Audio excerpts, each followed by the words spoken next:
This is Jason with Eastern Star Small Engine, old school mechanic. Once again, we had a customer bring in a log splitter. It's got a 9-horse Briggs engine on it, and it's got a recoil on it. Okay, what they keep complaining about, these recoils keep busting. Well, they make them out of plastic, and these motors, when you go to start them, they'll catch the motor in between the compression stroke and the intake stroke or the exhaust stroke. So when it comes back up on compression, it really wrenches on these plastic recoils.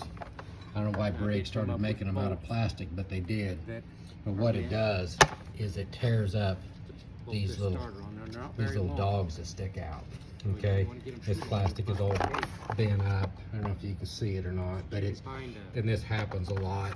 I tell the customer, you know, if you've got a plastic recoil on them, what you need to do is pull the rope around to where you feel the compression, then pull it through it. But, you know, majority of the time people will just grab the rope, yank on the rope, it comes up on compression. This recoil will rear up in the air because of the pressure, and then it just breaks. These recoils are about 50 to 60 bucks a piece. Replace a few of those and you'll be thinking, you know, we got to do something different. So this is what we're going to do different. I've done this for more than one person. We are going to put electric start on this thing. Okay, you notice that ring gear does not have, or that flywheel does not have a ring gear. This one does. Okay, so what we're going to do is we're going to swap this out to this motor. We're going to put that starter on there, and you know, I leave it up to the customer whether they want me to put a battery on it, a starter solenoid, or a key switch, or just a push button start. You know, I leave it up to them. This particular customer says, hey, just make it to where I can get a hold of it with a jumper pack, and we'll start it up that way. This eliminates a lot of problems. The only bad thing about it is you don't have the recoil anymore, but you eliminate $50 every time you break one. So we're going to swap this over. We got to pull the flywheel off. We got to put that flywheel on, install the starter, and then we'll bring a power wire off the starter, mount it and insulate it. That way they can grab a hold of it with a booster pack and make this thing run. Okay, we're taking our bolts out of our fan. We'll take these bolts out, and that will allow us to get in there to put this flywheel puller on. Okay. Like I said in some of my other videos, I always put that nut back in there. Well, you have to, because you have to have something to push against on this particular motor. So spread that down in there. Back these. Thread that down in there. You want to get as much threads as you can. So if you don't get enough, you'll pull that right out. You pull the threads right out the flywheel. Okay. I'm gonna go grab a wrench real quick.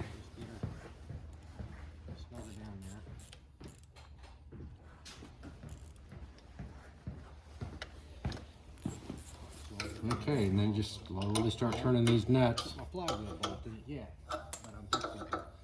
Okay, put that back on. Put that nut back. That bolt back in there. In there, it pops loose. 5/16 head, or 15/16 head. Kind of spooks you just a little bit, but not too bad. Get that flywheel puller off of there. This nut back out. That works good over here on the starter. Now this flywheel is going to come right off. Okay, notice inside of that flywheel, there's no magnets either. This is really a standard flywheel. You know, it's just pull rope, start only. Okay. I need to clean this one up a little bit, but I'll show you. Ring gear. This one has magnets. Okay, those magnets are what for. So if you do this and you say you want to have a recharging system, of course that's another game altogether. So if you wanted to do that, you would have to put a stator back down on here. There's 4 bosses there, and you can put a stator back on this motor, and it would recharge your battery and all that. And but we're gonna clean that flywheel up. My flywheel key is still in there. Okay, we got to make sure we get that flywheel key in there. Something I want to show you right there. Okay, these two bolts here, we're going to take these bolts out, and that's where that starter is going to mount. Okay, so we'll take that cover off. It's just a dust cover, but we're going to take that off. We're going to put that starter on there, put this flywheel on here, get this thing wired, and this guy will have electric start, and he won't have to replace recoils anymore.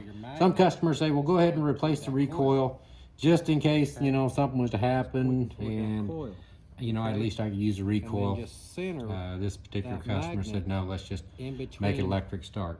So we're going to put this flywheel on here and get it back to running. Okay, something else I want to show you. This starter has a plastic gear on it, okay? Some Briggs starters come with the metal gear, some come with a plastic gear. Now that you've got to make sure that your flywheel you're going to put on it and will accept a plastic gear, because you'll know right away if it doesn't, because it won't mesh right with the ring gear, okay?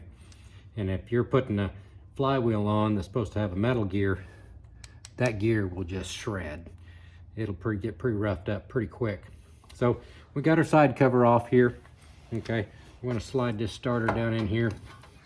Now I did come up with bolts that are meant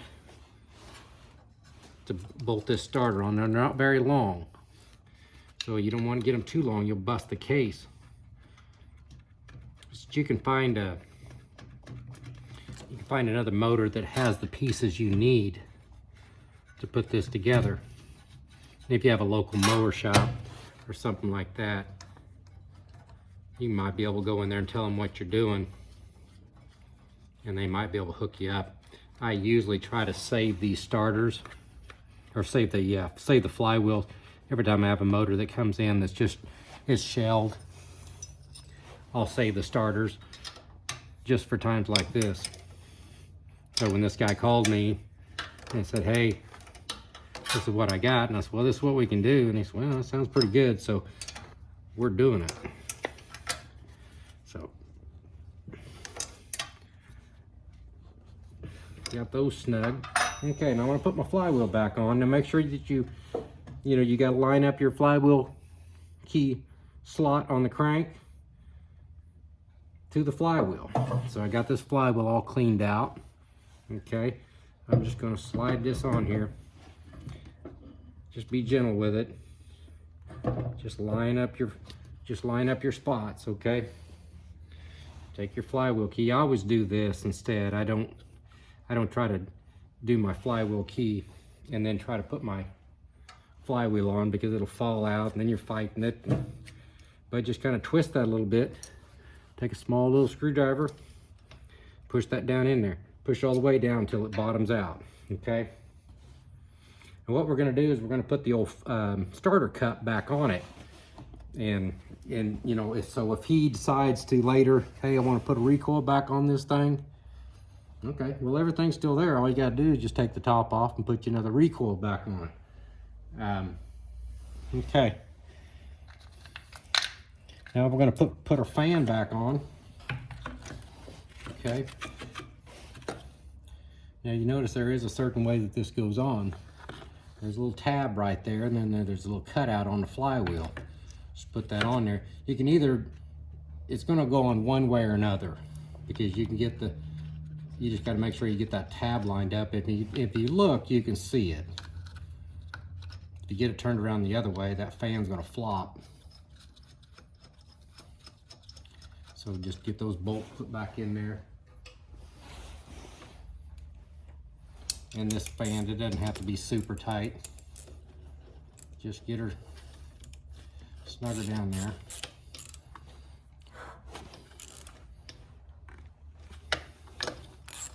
As long as the fan don't come off of it. I haven't put my flywheel bolt in it yet, but I'm fixing to. Okay, I'm gonna put that back on, put that nut back, put that bolt back in there. this bolt here is a 5/16 head, or 15/16 head. Sorry. These bolts to hold the fan on, they're 1/2 inch. Okay, they also have a torque bit head in them too. And that works good over here on the starter, if because it's hard to get a ratchet in there. So put those torque bit heads in there, and you can get in there with a small screwdriver or something like that. Okay, I go to torquing this back down. I use my 3/8, but I put it on full. Okay, and this Ingersoll hits pretty hard, so I don't use a 1/2 inch. Not necessarily on this motor. On the bigger ones, I'll hit them with a 1/2 inch, but I think we can be all right with this. So I just put it on full power. So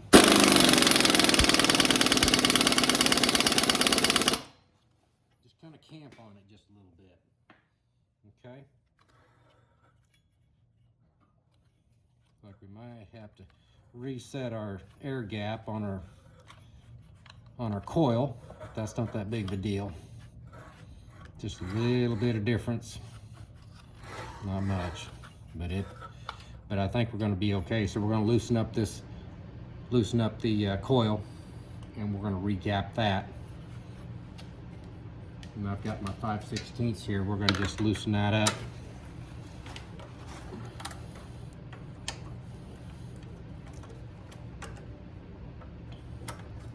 Just loosen those up, pull that back, snug them back down so it doesn't move.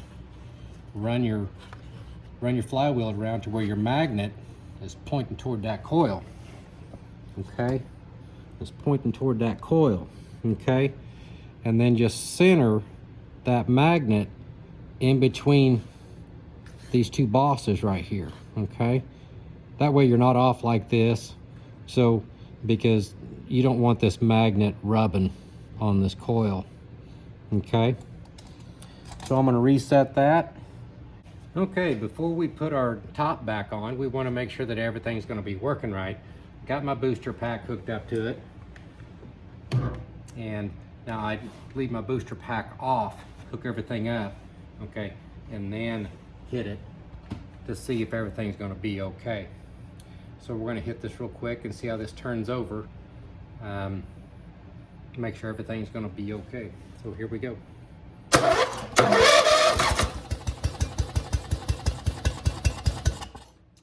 Okay, looks like it's going to be all right. That eliminates his recoil problem. Be sure to like and subscribe to my channel.